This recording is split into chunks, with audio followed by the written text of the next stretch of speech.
Welcome to Something More with Chris Boyd, certified financial planner practitioner and founder of Asset Management Resources, LLC, a registered investment advisor firm. We call it Something More because we like to talk not only about those important dollar and cents issues, but also the quality of life issues that make the money matters matter. Here he is, your fulfillment facilitator, your partner in prosperity, advising clients across the country, your host, J. Christopher Boyd.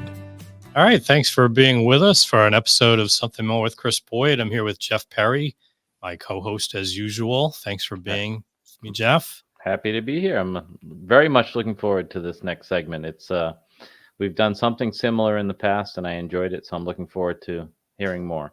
Same. So our guests that we're pleased to have returning are Karen Rinaldo and Kevin Doyle. They are well, the reason we had them on last year, if you recall, was for their book, In the Wake of the Mayflower, and which I'm sure we'll talk a little bit about as well today. But maybe we can start off. You can each tell a little bit about yourself for our audience who, if they remember, they may remember, but maybe not. Karen, tell us a little bit about your studio, and the book may be a little bit inspired by your painting and all of that. So I've been working with my career now going into probably 55 years. Started early in 72. Most recently, within the last 6 years, opened a gallery on Main Street called the Gallery on Main. Yeah. And we represent 25. Walked right by there when we went to dinner the other day. 25 local artists. And we give them the opportunity for exposure to have their work seen, which I think is critical. Whether you're an emerging artist or an established artist, it's all about visibility. Yeah, it's a great location, right on Main Street in Falmouth. And of course, my main thrust of work has been historic subjects, and I enjoy the research part of it. Historical accuracy is always a challenge, and it's always a very critical and important part of it. It's been a pleasure coordinating and collaborating with Kevin on the book In the Wake of the Mayflower. And that was inspired by a piece of work that was commissioned 30 years ago. Wow. And it took on a life of its own, the first Thanksgiving, 1621. And the book subsequently to its printing has also taken on a life of its own. So some things you can't plan. There's no formula for them. They just kind of happen. Well, following passions, it seems, right? Exactly. Yeah, that's great. Kevin, tell us a little bit more about you and the book. And I was in kind of a similar situation. Once I retired, my intention was to spend more time on historical subjects. I always enjoyed history, and I wrote several newspaper articles and magazine type articles about historical activity, Civil War primarily at the time, because that was the 150th anniversary of the Civil War. I've known Karen for decades, and after she completed the 1621, she kept saying to me, "There's a book in here. There's a book in here." Well, I wasn't into books. I was into articles. But the more I looked at it, and the more that I wrote, I said, "You're absolutely right. There's a whole lot to be told here." And not only did we collaborate on writing In the Wake of the Mayflower, but then we went to Holland and we started preparation and research for On the Road to the Mayflower. And then as a piece part of my presentation, I generally go back to the Holy Roman Empire, which predates 1620 by a whole lot. And so now we're talking about maybe even doing something, the seed of the Mayflower, making it a trilogy type of a thing. Neat, terrific. Yeah. So you've been busy, huh? The last year since the Well, we're very fortunate, and I'll use the word because it's very appropriate. We're very thankful. Yes. And it all goes back to the people. When you think about your work and you want to connect and have an emotional connection, not only for yourself with the work, but you hope that your work makes an emotional connection with the people. Yeah. Because that's really what it's all about. Yeah. That's great. So tell us a little bit about some of the things you've been up to in this meantime. Well, we've been doing a lot of traveling at the invitation of many of the Mayflower colonies, and there are Mayflower colonies throughout the country. There are Mayflower descendants throughout the world. and they hear about or see a video that we've done in the past, or they've heard about a talk that we did, or they attended a talk, and then they'll say, "Would you be?" I'll get a phone call, just total random, and they'll say, "Just wondering, might you be available to come to our state or come down to our local library, historical society, and give a talk?" And at that point, I'll pick up the phone and I'll call Kevin and say, "What does your What schedule do you look like?" think? Yeah.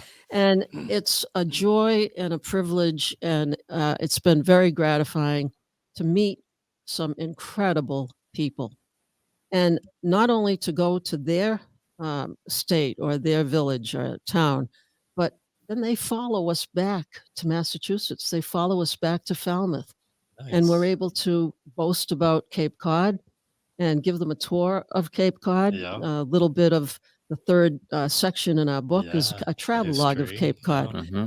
And yeah, they followed us from San Antonio, from Fresno, California, from Oregon, and just happy to have that other extension and that other dimension to what we do. Isn't that So great? it's very special. Do you want to add to A- that? And we also get pickups from the outlets that carry our book. And for example, Titcomb's Bookstore, which Oh, is yeah. a very popular landmark around here. It is. Yeah. Uh, and we've made presentations twice to the Titcomb's audiences, and they've been very good to us as well. Very nice. Yeah, some of the local bookstores are the best, right? And the That's, local museums are real gems. I mean, we could mention also the Maritime Cape- Museum in Cape- Hyannis. Cape Cod Maritime It's Museum. right around the corner, and that's a Yeah. gem here on Cape Cod. Yeah, and of course, Yeah. the Cape Cod Tales of Cape Cod. right. Yeah, wonderful, wonderful groups. Yeah, Tales is who I was just thinking of as well. Yeah, Yeah. The historical organizations really like us. The Falmouth Historical Society, of course, is where it all began in many ways, for the recognitions and for the talks. Nice. Mm. Well, last time you were here, you kind of said, "Oh, we'll have to talk about this more. Maybe we could talk about Mhm. a financial topic, tie it in." Yeah, How should we set that up, Kevin? Well, I think that the issue at the time was that how do you trade land for a pot, a copper pot? Yeah. And was that a fair trade? Was that an even trade? So since we got a financial program, we're going to tie in the financial I think we component can. here. Huh? I think we can. It's very All right. fascinating. And Karen's just been researching a lot of the wampum, for example. and I think to go back to the point that Kevin will stress, it really goes to the origin of this group of people, to the indigenous people, and their beliefs and their connection to the earth. In order to talk about value, you really have to go first to what they are so in tune to. And I think some research has been done about how much time one spends in an area. And this can go back generations or you can go back forever. And we talk about the Wampanoags being here forever. So if you're going back forever and you see a group of people who are so devoted to and treasure and feel the land as being sacred, then their equation of value is found in the land. So now you have a whole different interpretation between English colonists' feelings of what value is and what monetary status is, and Mhm. what the indigenous population's idea of value is. Well, how was that different? Maybe elaborate on that. That value then is found in the landscape. It's found in the way they communicate and connect to nature. Wampum from the quahog is another part of nature. So it becomes a sacred thing. It becomes used in ceremonial situations, and it is a status symbol as well. Bradford points out in one of his writings that he noticed very little wampum addressing the costumes or the clothing, but that it was used in ceremonial aspects with some adornment to costumes. The first exposure, the first receiving of any type of coinage from the Dutch even those coins they would use as buttons or to adorn their wares, whatever their clothing. But and back to the earth. So they didn't take from the earth. They only used it for what to survive. Mhm. And there are many times as well. Karen mentioned the trade with the Dutch, for example, but the trade among the tribes was very limited because, as Karen just said, they all revered the land and they all had plenty of land. So there wasn't that much of exchange of the wampum among the tribes themselves. It became more of an artifact for the English settlers and for the other settlers. Kevin, am I correct that the Native Americans, not just in our area, but generally, did not feel there was a right of ownership in land at all? not exactly true. Right. And that's another point where, they didn't understand the selling or the taking of land. They felt that the land was open and belonged to everyone. Mhm. And that became the problem then with the English colonists and their whole interpretation of land value. So this leads to how did they get to this point where they started using wampum in trade, or you started to talk also about trading land for items?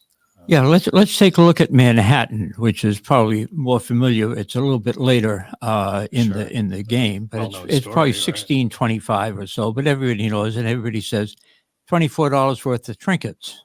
Right. You know, what a deal, what a steal. But the fact is that by trinkets, they probably were referring to objects probably hammered from copper, was primarily the thing. There was no copper to be had in the Northeast. It mostly came from around the Great Lakes.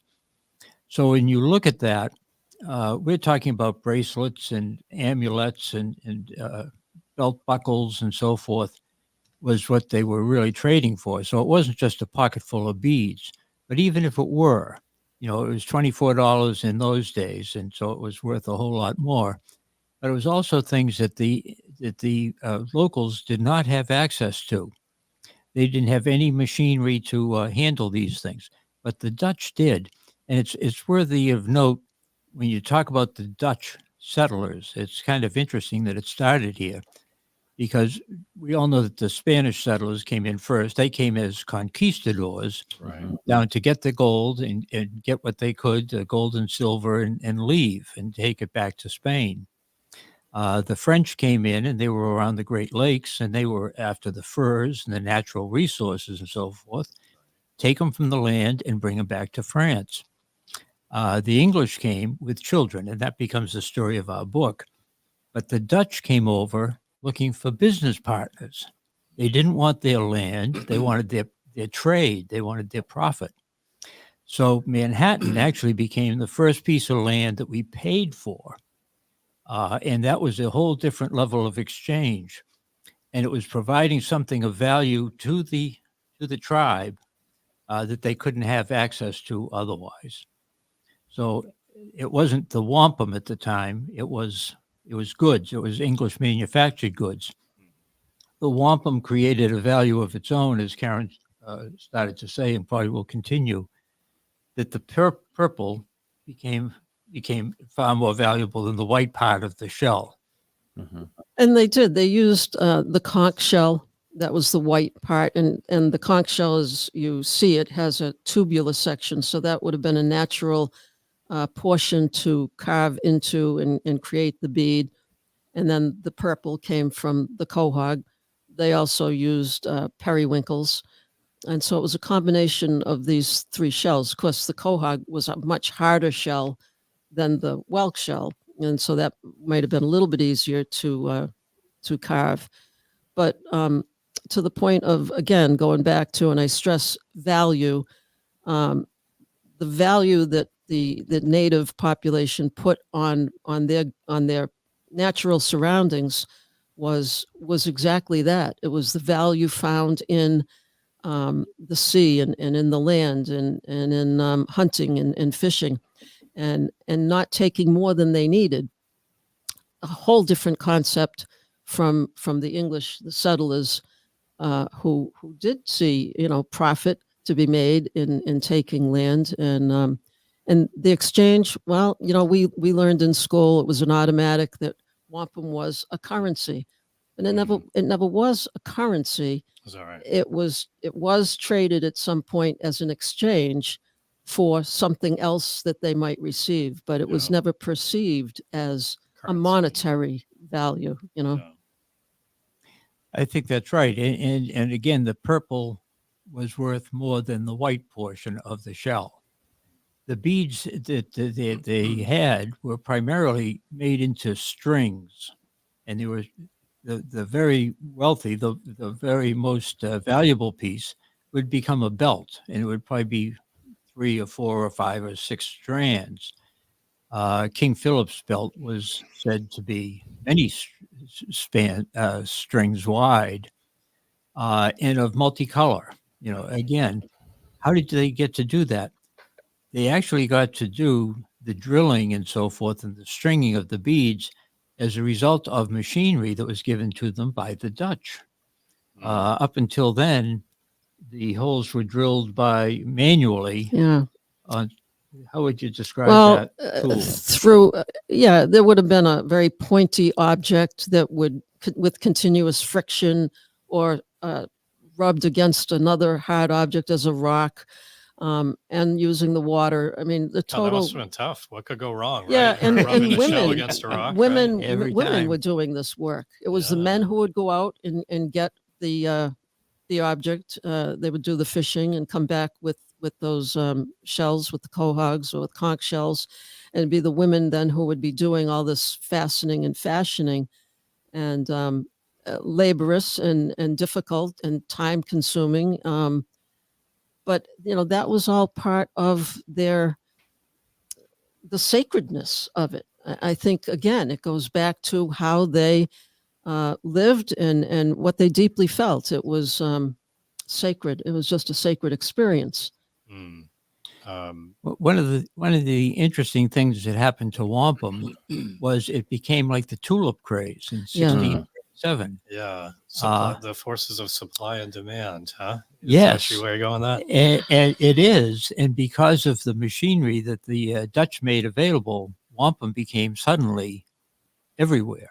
Yeah, but the interesting thing that happens there too, I think, there you have something that the natives were so feeling, the sacred feeling towards, and now with the overuse of it and the overcreating of it, I think it creates a demoralizing effect emotionally to the psyche, to the people, and so it's just what happened with the tulip craze. With the And tulip Yeah. craze. And we were Yeah. over doing our research as we were on the road to the Mayflower. We went over to Holland, Oh. and we were sitting actually with, if you will, Dr. Tulip. yeah, She a is- DNA expert in she, tulips. She is Yeah. the country's premier exponent of the tulip. Wow. And we Yeah. visited the Hortus botanicus. Hortus botanicus. Yes. Thank That's a you for tough my one, yeah. thank you Got for your Latin going now. and that was like her backyard. I mean, that was what she did now. And she was doing all these experiments with the tulip because, as you know, it was exported by the Turks to the Dutch just about the same time as the Pilgrims were leaving and so forth. But the point being, the tulip craze, when it crashed, it just crashed. Yeah. I have read where Often used in our circles to talk about investment bubbles. Mm, that yes. Exactly. Yep. it Yeah. can happen, and that's kind of what happened to the tulip, to the Wampum, huh? to the So with wampum. the abundance of it became a greater supply and lost some of that. It did. I've even that read where it perceived was value. counterfeited, but I don't know exactly how you counterfeit a piece of wampum. So Be tough. yeah, I've read it, but I haven't seen it. I don't think they had a 3D printer back then. Not No. sure. No, it's interesting when they recreated King Philip's belt recently. They did it with beads, which of course makes good sense. Mhm. but it does make you realize how difficult it must have been to bore a hole such that it would go through the long way through a shell. It's hard Yeah. enough to just make the buttonhole Right. type of a right. thing in a Yeah. shell. And I think the other part of that is the story, and all of this becomes that oral history that's so critical to the Wampanoag people. That everything has a purpose, everything has a meaning, everything is very intentional, and that becomes apparent in the belt. I mean, it's telling a story. It's talking about who they are. Yeah. Yeah. Yeah. Well, I guess I can't help but think of just the challenges of, when you talk about land for items and the totally different concept of, Value. land and stewardship and value and all that. What a challenging dynamic that creates, and of course, changing. But we have the same economy. problem today. Yeah. Right? Yeah. So we fast forward. I'm always talking about 400 years ago and today. So now we have the housing crisis. We really do have a housing We problem. have an oversupply of building that's gone on. Yeah. And but of a certain type of building. Right? Yeah. Yep. And not enough workforce housing ultimately. That challenge. And this goes back to the Pilgrims when they were in Leiden, and they had a group of people who couldn't afford housing. And so behind Reverend Robinson, their spiritual advisor, behind his home, they had enough of a plot of land where they could build 20 houses and house poor people in those homes. We talk about that today. Where do you put the people who have no jobs, have no place? They're homeless people, we definitely have that as an issue. Yeah. And they had figured that out. And the Dutch were very much like the Norwegians are today. Nobody's rich, but by the same token, nobody's poor. Nobody's on the street, and so forth. And so that's an issue of society that it has to address. Interesting. Thought-provoking, some challenges, as far as pros and cons of all these things, right? Yeah. Oh, yeah. And Karen likes to draw those longitudinal studies that go back. I mean, Tie it to today. Back in 2020, Yeah. she was talking about how ironic that we should have a plague that is killing so many Americans. At the same time, 400 years earlier, it was a plague that was killing so many indigenous folks that were here before us.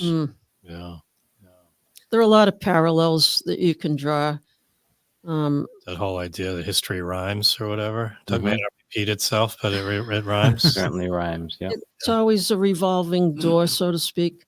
But again, to go back to value and the richness of one's culture and one's land and how they interpret things and in their daily life of being thankful every day. And now that goes to the heart of Thanksgiving. Yeah, that's a good place to bring this back to. Yeah, so we say that the indigenous people were thankful every day, and they gave thanks to the earth, as I said before, and all that the earth provided.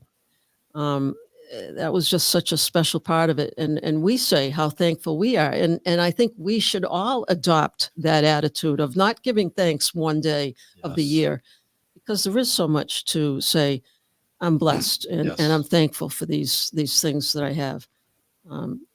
Great comment. Great way for us to wind down our conversation that we need to be more thankful throughout the year. And in any event, we're thankful you guys came to join us. Absolutely. Segment Always interesting. this time of year. Well, thank you, Jeff. Yeah, it's a pleasure to be here. Thank you for inviting us back. Good to see you too again, Jeff. Let's remind people they can come see you at your studio. I'm at the Gallery on Main, 317 Main Street. Yes, I'm there every day except a Monday. Okay. And we can also find the book online and where else? The book is available at the museums from Plymouth to Plymouth Plantation. Yeah. Plymouth Plantation. From Provincetown Monument Museum. But it is down in Plymouth at Plymouth Patuxent and the museum, Pilgrim Hall Museum, through the Mayflower Society. Mayflower Society is generally a good place to go online, depending upon where in the viewing audience you are.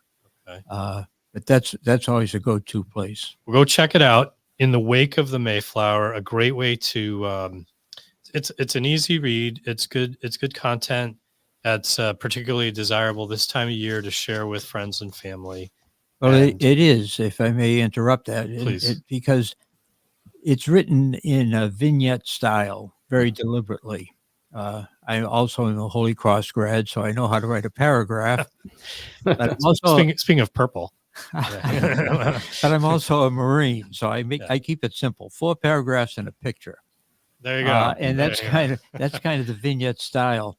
And one of the things that we do in the book is we provide also a hard card with it, so that if you want to go chronologically, you certainly can, from well before the Mayflower sailed until well after, and the development of the 15 Cape Cod towns and so forth, right up to King Philip's War. So the whole timeline is there.